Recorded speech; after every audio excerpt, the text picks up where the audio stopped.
Brief thanks to Thalyari, or at ThalYY36 on Twitter, for the mentions. They were a help in getting all the main characters listed for this video as main protagonists, both canonically and spiritually. You are the MVP of the video. Now, this is going to be a bit of a negative one, but I feel like I am in a fever dream right now, where everyone has become so inept at taste, aka tasteless, so far as to consider Neptune to be the best protagonist. Truth be told, it is a pure lie. It is very much a lie. Neptune is not anywhere near the best protagonist, not even in her own series. Hot take, I know. So for today, I will be talking about the downfall of Neptune. Sort of like those videos that talk about the death of shows, like that one video about the death of Family Guy. Also, if you are willing to tolerate my shameless plugging, I may place my fanfic in the card in the top right corner of the video, depending on if YouTube takes the fanfic site. The best way to write characters, in my opinion, are represented by my fanfic. Enjoy my ramblings on this video about a silly girl with purple hair. Oh, and one last thing. I am not saying Neptune is not the best protagonist out of hatred for her. When Nep is being herself and authentic and not some delusional discount Deadpool, she is incredibly endearing. Before we begin, I gotta just make a notation of my rankings of the Neptunia protags. First place is Uzume, Mega Dimension V2, the spiritual main protagonist of it. Second is IF,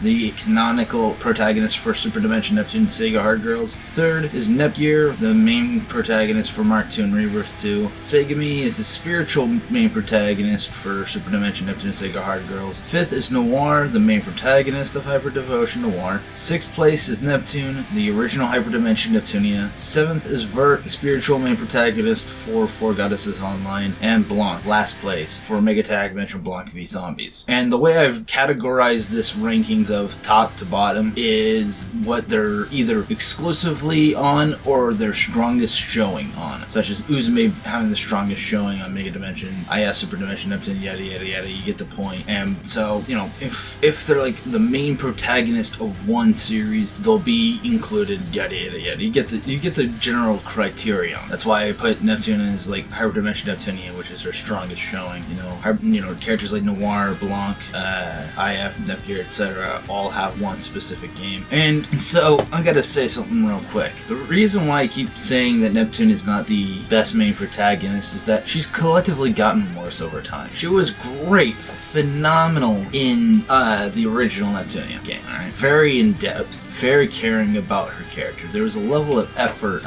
not really highlighted enough, whatever you would consider grammatically correct. In Mark II, they tried to keep in the spirit of the same Neptune / Purple Heart, but I cannot rip on Victory enough for setting the eventual trend of the denigration and de-evolution of Neptune. If the goal is to just completely deconstruct Neptune overall and reconstruct her into a completely new character, I'd be intrigued to see the possibility, but I don't think there's that level of forethought in Compile Heart's distant future or even near future. I think they're more focused on Mary Skelter and Death Envy.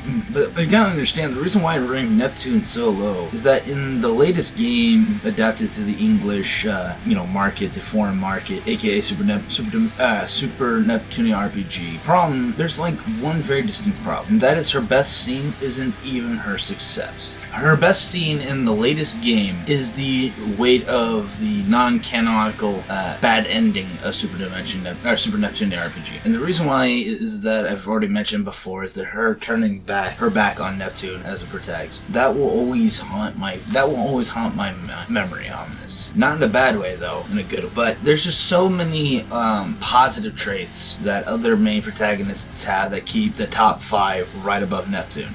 There's just a level of sincerity that Neptune has overall lost. I could probably do a mini series about the downfall of Nep and like compare and contrast divergence points between the original Rebirth 1. I could probably compare and contrast Mark II and the original Neptunia version of Neptune. I could probably just bundle up all the Tamsoft scenes just to show the insincerity and the decline of Neptune overall, because honestly all you have to really do is compare and contrast the modern version of Neptune versus the original version of Neptune, even in Victory, which was at least more tolerable than Mega Tag Mention. But for all that I rip on Neptune, from what I see of Neptune in Triple Vitonia, I do hold out a little bit of hope, especially since she was well written in Super Dimension Neptune. Or goddamn, I keep getting it wrong. Super Neptunia RPG. I mean, don't get me wrong, I love how she's written in, you know, Super Dimension Neptune, so keep that in mind. I'm just getting it wrong in the fact that I'm referring to her main character role. She's overall, you know, for the reasons I've mentioned in the previous video, she's overall a much better character in her older stints as a character, except for Super Neptunia RPG, because it kind of went back to the old school Neptune. Sure, she has her mimetic moments, but she's overall a far more authentic character. But I gotta question my own sanity at this point. I gotta question whether I'm actually seeing these comments right, because the context, and I can't believe it's taken so long to actually explain the context, but the context is that I, you know, am a subscriber of JB Sprinkles. I either watch his content once in a while, or like look at his update posts. I believe Record of August or Marriage was one of the things he played. Overall, but he's posted I'm the protagonist of protagonists, which is a completely meaningless, meaningless soundbite fluff. Like there is no, the weird thing is that it's a complete abstraction. Like, it doesn't mean anything. There is no meaning in that title. Like, the protagonist of protagonists, there's no such thing. You can't be a protagonist of protagonists. That's just not a logical statement. It doesn't quite grasp the concept of protagonists and antagonists. Which in itself, if they're doing it to be self-aware, would be pretty interesting as well. Again, I just don't place any faith in their forethought. I mean, after all, I've got, you know, Victory, Mega Tag Mention, Four Goddesses Online, and on, just to show examples of unintentional creations of good characters. Overall, there's just so many things that are botched by Neptune in later games that I'm just like, nah, I'm gonna pass on that one. I think, and honestly, if I really wanted to, I could do an entire expose mini-series about Neptune's general decline as a character. And the funny thing is, I wouldn't even have to talk through it. I could just, like, put specific cutscenes to prove it. But with that, I think that's more than sufficient, if you will, to kind of create a refutation. If you need any more details, I have a video that I've already made in regards to that. Also, yeah, I have 2 other videos planned out, and maybe a third or fourth. One of my fans requested my Toyama, and I've been wanting to really get a crack at that for a while. I'm really excited because I have some actual ideas in regards to these characters. So I'm hoping that I'm looking forward to the next set of characters I can actually talk about, because the reason why I stopped doing it for a while is because I ran out of characters and character ideas to talk about. So I got a solid amount. With that, ladies and gentlemen, thank you all for watching. Like the video if you had not already. Subscribe if you are new. Click the bell and select all to be notified of more of my content. Consider subscribing to my second channel, Triple P. Consider following me on Twitter at Byron Midas Birch. And with that, I'm going to let you guys go. I'm head on out.